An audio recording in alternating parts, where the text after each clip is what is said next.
Hola a todos, mi nombre es Ana Ávila, muchas gracias por estar aquí.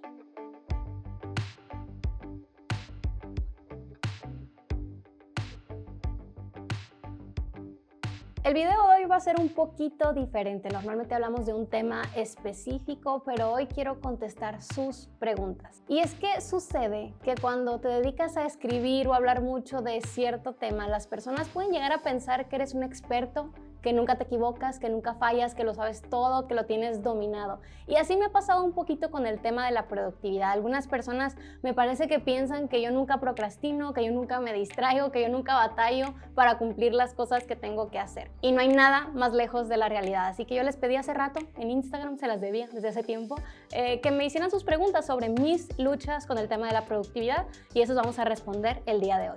La primera pregunta dice, ¿las redes sociales son una lucha para ti? ¿Cómo lo manejas?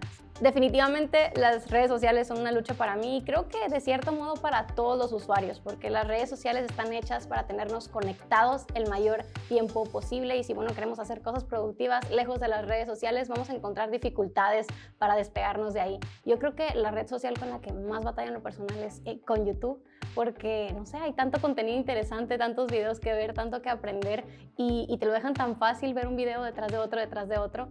Y yo creo que es como el primer lugar al que escapo cuando estoy enfrentándome a alguna dificultad en el trabajo. Hay un artículo difícil de editar o de escribir y digo, ay, no me voy a relajar un ratito y me pongo a ver videos de YouTube y el ratito se convierte en 1 hora o 2 horas y eso no está nada bien. Entonces lo que he aprendido a hacer es ser muy estricta con mis reglas de uso de YouTube. No me permito como tener la opción de decidir cada día, ay, ¿será que veo YouTube tantito o no lo veo? Tengo reglas de uso muy estrictas y en lo personal mi regla es no ver YouTube a menos que esté sentada en la elíptica haciendo ejercicio. Es el único momento del día en que me puedo ver todos los videos que yo quiera. Mientras esté ahí arriba haciendo ejercicio puedo estar ahí todo el rato. Entonces esa es la manera en que disfruto videos, pero controlo y modero mi uso de las redes. Y bueno, si quieres saber un poquito más sobre cómo usar con más sabiduría las redes sociales, puedes ver el Instagram Live que tuvimos hace poquito. Te voy a dejar el enlace en la descripción del video.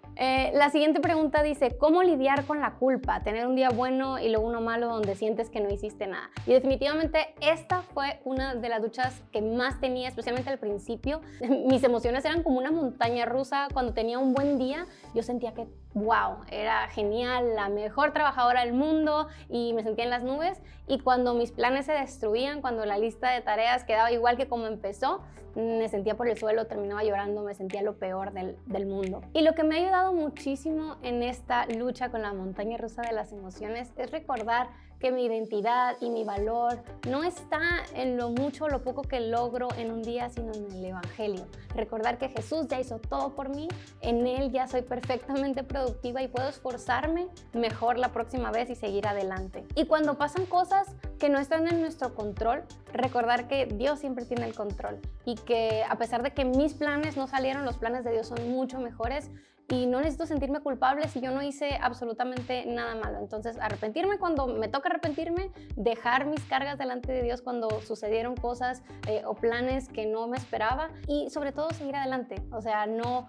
pensar que un día malo me va a destruir todo el progreso que he hecho, todas las cosas que Dios me ha permitido hacer para servirle. Eso me ayuda mucho, poner mis ojos en el Evangelio de Jesús, que Él es perfectamente productivo y yo puedo ser libre para hacer mi mejor esfuerzo para la gloria de Dios y el bien de otras personas. La siguiente pregunta dice, ¿has tenido épocas de sentirte poco o nada productiva? ¿Cómo lidias con esos momentos? Definitivamente creo que a todos nos ha pasado. Yo recuerdo un momento muy específico de mi vida en que estaba pasando una situación familiar súper difícil y me costaba muchísimo incluso levantarme de la cama. O sea, no sé si era una depresión o qué, pero estaban pasando cosas muy complicadas y me costó trabajo. Y bueno, ahí lo primero es buscar ayuda, no pasar por ese tiempo solos y también entender que hay momentos en la vida que por diversas circunstancias no vamos a estar al 100 todo el tiempo. Por ejemplo, en esta pandemia quizá muchos de nosotros no nos sentimos al 100 porque es difícil, algunos de nosotros nos quedamos sin trabajos, otros hemos perdido familiares y no podemos pretender estar al máximo de nuestra capacidad todo el tiempo. No somos robots, somos seres humanos que somos afectados por nuestras emociones, por las circunstancias. Entonces, una cosa importante es pedir ayuda, no sentir que tienes que pasar por esto solo. Y otra cosa también es ser realista respecto a en la condición en la que estás, emocional, físicamente, si estás pasando por ejemplo, por alguna enfermedad. Ser realista respecto a lo mucho o lo poco que puedes hacer. hacer lo mejor que puedes con la situación que tienes. No compararte con cuando te sentías genial, cuando no estabas enferma o cuando las circunstancias no estaban tan difíciles, sino ver dónde estás ahorita y qué es lo mejor que yo pueda hacer. La siguiente pregunta dice, ¿has llorado como yo cuando no puedes completar tus pendientes? Sí, sí he llorado. Yo recuerdo muy particularmente una época en la que trabajaba en otro lado, no donde estoy trabajando ahorita, y era súper demandante. Y yo iba empezando, no tenía idea de cómo hacer muchas cosas y todas las noches terminaba tirada en mi cama llorando, sintiéndome un completo fracaso. Pero de nuevo, he aprendido a no amarrar mi identidad, mi valor, lo bien que me siento conmigo misma, con lo que hago en el día a día, sino ya tener mi identidad, mi valor, mi seguridad puesta en Dios y hacer lo mejor que puedo con lo que tengo y descansar en que los resultados están en manos de Dios. Y yo creo que aquí tenemos que empezar a ser un poquito más realistas respecto a lo mucho o lo poco que podemos hacer en un día. He aprendido a evaluar cuánto me toma hacer cada cosa y estar bien con lo que me toma hacer cada cosa. O sea, no pretender que pueda hacer 50 actividades en un solo día, sino ser sabia para seleccionar las actividades correctas, aunque sean poquitas, esas actividades que me van a ayudar a avanzar en mis pendientes y hacer eso y cuidarme de la trampa de que cuando hago las cosas bien siempre quiero hacer más y más y más y mejor. Entonces recordemos poner nuestro valor, nuestra identidad en Dios, hacer listas realistas y no estar siempre con esa expectativa de que hay que hacer más y más y más. Otra persona pregunta, ¿te cuesta levantarte por las mañanas o dormir por las noches? Yo batallo más para despertarme por las mañanas, dormir no me cuesta mucho trabajo, hay días que sí, pero la verdad es que me da sueño muy temprano y especialmente cuando nos mudamos a este nuevo lugar, en esta nueva casa, no sé, está más heladito aquí, más frío y en las mañanas las cobijas están muy a gusto y uno batalla para despertarse. Así que sí he luchado. Yo siempre les he dicho que para ser productivo no se tiene que levantar uno a las 5 de la mañana, a las 4 de la mañana. Solo es levantarte antes de que tengas que levantarte e iniciar el día corriendo. Pero a mí sí me gusta despertarme con tiempo para poder tener, antes de que se levante mi bebé, tiempo de tomar un cafecito, leer la Biblia, hacer quizá un poco de ejercicio. Y bueno, lo que he hecho para empezar es pedir ayuda y decirle a mi esposo Uriel, aviéntame de la cama o ayúdame, porque para él es más fácil levantarse cuando suena la alarma. Otras cosas que he hecho para levantarme es dejar el despertador lejos de la cama y algo que estoy practicando últimamente es que en mi teléfono no tengo cosas que me distraigan por las mañanas, no tengo redes sociales, ni correo electrónico, ni nada por el estilo, pero tengo la aplicación de crucigramas del New York Times, entonces en cuanto me despierto y suena mi alarma, me pongo a hacer el mini crucigrama que sale todos los días, abro la aplicación y empiezo como que ahí medio soñoliente a intentar armar el crucigrama y eso me ha ayudado a despertar mi cerebro y despertarme más fácil. Pero sí, todos batallamos y lo importante es siempre dormir lo suficiente. A veces nos cuesta, o sea, sentimos como la obligación de despertarnos temprano, pero no estamos durmiendo lo suficiente, no nos dormimos a la hora que nos tenemos que dormir para tener un descanso completo cada noche, entonces no somos robots, no va a funcionar de esa manera. Pero si ya sientes que ya duermes lo que tienes que dormir, puedes probar alguna de estas estrategias sencillas para hacerlo más fácil cada mañana. Recordemos que no es regla despertarte a cierta hora para ser productivo, pero sí es bueno tratar de ganarle a los pendientes y no levantarte corriendo para empezar a trabajar. Hay un momento en el que rompes un hábito, me imagino. ¿Cómo lo recuperas? Sí, muchas veces rompo hábitos. ¿Cómo lo recupero? Depende. Si es, por ejemplo, un día en el que pues me ganaron los pendientes y no cumplí con mis hábitos en tiempo y forma, por ejemplo, uno de mis hábitos es leer 30 minutos todos los días. Y quizá me puse a trabajar y luego cosas de la casa, tuve una reunión en la noche, usualmente eso me pasa, y dieron las 10 de la noche y yo estoy muerta de sueño y digo, no voy a aguantar media hora, me quedo dormida y no cumplo con mi hábito. Ahí lo único que hago es decir, bueno, mala onda que no lo pude hacer ayer, hoy lo voy a hacer. O sea, no sentir que porque un día fallé, todo mi esfuerzo en los días anteriores está en la basura. Por supuesto que no es así. Todos los 30 minutos diarios que leí en los días anteriores a romper el hábito cuentan. y un día malo, entre comillas, no va a destruir todo el progreso que ya hice. Entonces, cuando es eso, que simplemente la vida sucedió y no pude hacer el hábito que me propuse hacer, el día siguiente trato de decir, ok, voy a tratar de hacerlo al principio del día para que no me agarren los pendientes y al final terminar sin hacerlo. Pero trato de recordarme que mi progreso no se va a la basura. Y a mí sí me cuesta trabajo porque tengo mis apps como de registros de hábitos, y cuando ves toda la hilerita de hábitos completos y un día así que no, X, tache, no lo lograste, pues se desanima uno y dice, ay no, ya para qué, ya lo arruiné y no quiero seguir adelante. Pero es recordarme, un día malo, un día en el que no hice un hábito, no quita todo el progreso de los días que sí lo hice. Ahora, hay otra cosa que suele suceder y también me ha pasado, que es que muy regularmente no estoy cumpliendo con un hábito. No es que fue un día de muchas ocupaciones y que se me olvidó y no lo hice, sino es que no estoy realmente pudiendo cumplir con ese hábito a pesar de que estoy haciendo todas las cosas que tengo que hacer, entonces tengo que cambiar la estrategia. Algo me pasó así con mi hábito de revisar mis tarjetas de Anki. Para los que no sepan, Anki es una herramienta para hacer tarjetas de estudio, entonces estoy llevando clases de teología y yo repaso mis conceptos y eso con la app esta que se llama Anki. Y tengo el hábito de revisarla casi todos los días, menos el domingo.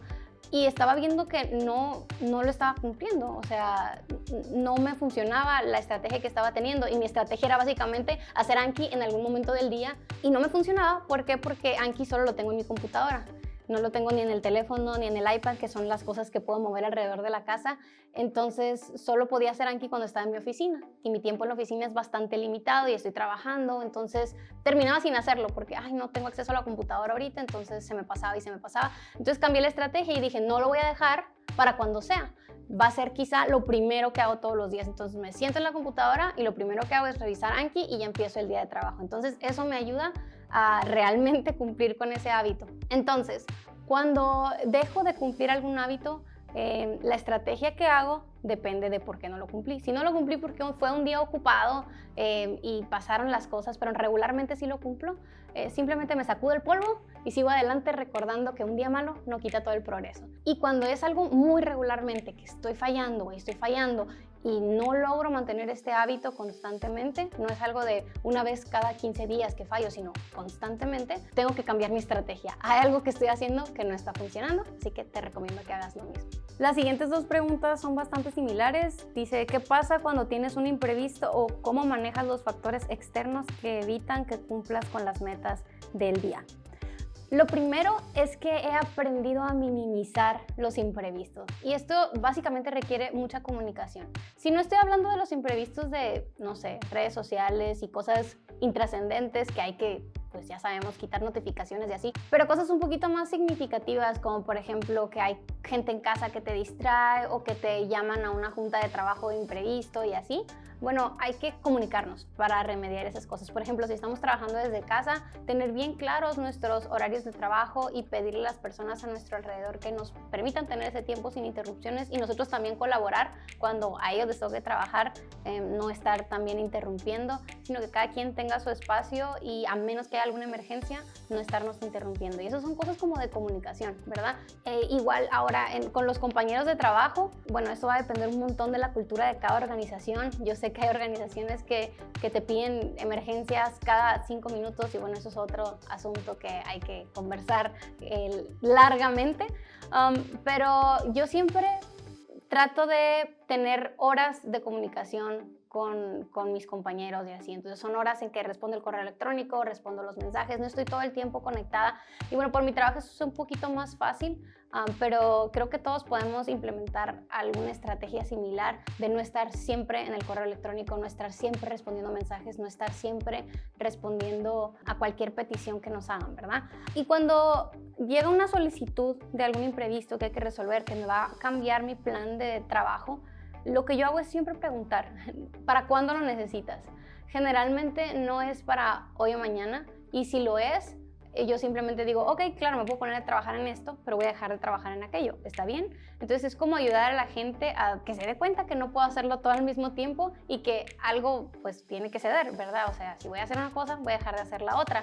Y si mi jefe o mi compañero de trabajo está bien con que deje de hacer lo otro, bueno, pues trabajamos en algo nuevo, ¿verdad? Entonces así trato de poner las cosas en perspectiva. Ahora, cuando estamos hablando de un imprevisto como, no sé, una emergencia, alguien se enfermó, algo se rompió, se fue el internet o se fue la luz, no sé, hay que lidiar con las emergencias, son cosas que pasan y por eso tenemos que planear con manos abiertas, no aferrarnos a nuestros planes y pensar que si no es así, no es de ninguna manera. La vida sucede y tenemos que aprender a ser flexibles. No se trata de planear con rigidez, sino siendo flexibles, siendo diligentes, pero siendo flexibles. Entonces, cuando hay una emergencia que es realmente una emergencia y que hay que ir al doctor o se fue la luz o no hay internet, hay que atender esa emergencia, resolver la situación y una vez que se resuelve, vamos a hacer un nuevo plan y hacer lo mejor que podamos con el tiempo que nos quede. En la vida sucede, hay cosas que no podemos controlar y no podemos frustrarnos y sentirnos amargados porque suceden cosas así y sentimos que no, ya no fui productivo. Fui productivo si en la situación que sucedió hice lo mejor que pude con lo que tuve. No salió el plan que yo quería necesariamente,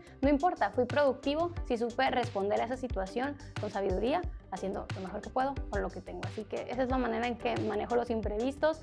Obviamente las emociones pasan, me frustro y me enojo muchas veces, pero trato de recordarme que hay cosas que están fuera de mi control y está bien. Puedo responder a esas situaciones de emergencia y después regresar y hacer un nuevo plan con la nueva situación que tengo. Y la última, ¿cómo haces cuando simplemente amaneces sin ganas de nada, pero con responsabilidades? Me gustaría decir que siempre me levanto y digo, bueno, voy a actuar y no importa cómo me sienta, pero la verdad es que no es así. Muchas veces tengo la tentación de simplemente quedarme en la cama y no hacer nada y no hacer mis responsabilidades. Lo que intento hacer cuando estoy pensando racionalmente es recordarme que no necesito tener ganas de hacer algo para hacer algo. Y no siempre, obviamente no siempre lo cumplo. Hay veces que me distraigo y cedo ante esta falta de motivación. Y a veces creo que es bueno dar un paso atrás y no siempre estar al 100 haciendo todo el tiempo. Hay que examinar la situación y ver, ok, ¿por qué me estoy sintiendo así? Quizá necesito un día de descanso, qué sé yo. Pero si ya es, o sea, uno puede identificar cuándo es flojera, cuándo es pereza y cuándo es de que, ay, ¿sabes qué? Solo no tengo ganas. Entonces, cuando identifico que es algo así, trato de recordarme eso. No tengo que tener ganas de hacer algo para hacer algo. Y la siguiente cosa práctica que hago es dividir la tarea en cosas ridículamente pequeñas, en pasos ridículamente sencillos. O sea, desde hago una lista de tareas, por ejemplo, si tengo que editar un artículo, hago una lista de tareas ridículamente sencilla. Pongo abrir documento, leer primer párrafo, editar 5 minutos el primer párrafo y así poco a poquito voy avanzando. Y casi siempre, el 80% de las veces me doy cuenta de que lo más difícil era convencerme de empezar. Y poco a poco voy agarrando este ritmo de trabajo y voy cumpliendo con mis responsabilidades, pero si empiezo lento y empiezo poco a poco, ya está bien. Entonces, dividir una tarea grande en pasos muy sencillos ayuda a bajar este miedo o este desánimo de empezar.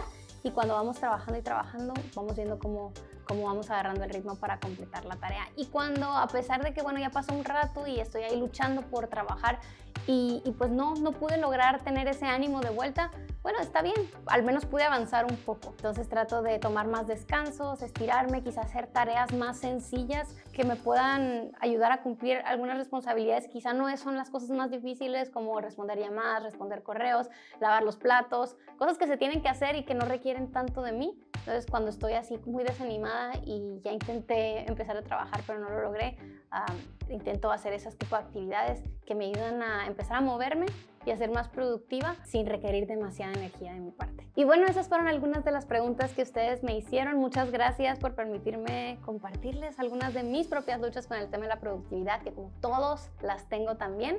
Recordemos que ese es un proceso, todos estamos aprendiendo a ser más productivos y cada paso en la dirección correcta cuenta. No nos rindamos. Muchas gracias por estar aquí y nos vemos a la próxima.